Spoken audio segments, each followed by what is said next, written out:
Mana navbatdagi loyig'ish apparatimiz tayyor bo'ldi. Bu apparatimiz Navoiy viloyatiga qilib berdik. Razmerlari kelsa 29 ga 39, podyomi 9 sm podyomi. Stanogimiz 9 talik, bir vaqtning o'zida 9 ta g'isht chiqarish qobiliyatiga. Ichlari qalin nержавка bilan qoplangan.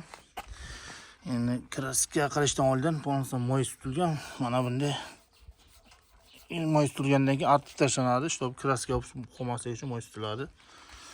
Mana shunaqa nержавка bilan jihozlangan ichlar.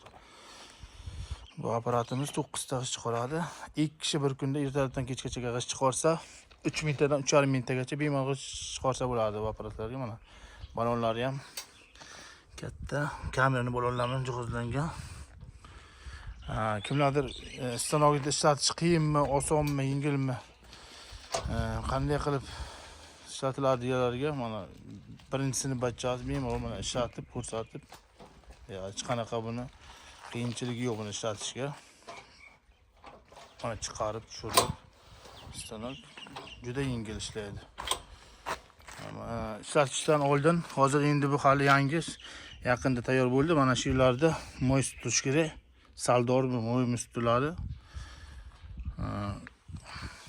Yana ham yumshoq chiqib tushaveradi.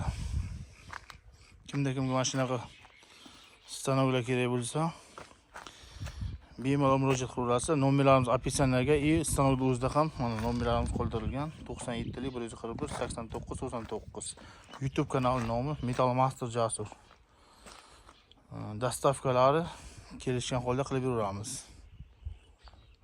Manzilimiz Qashqadaryo viloyati Shahrisabz tumani.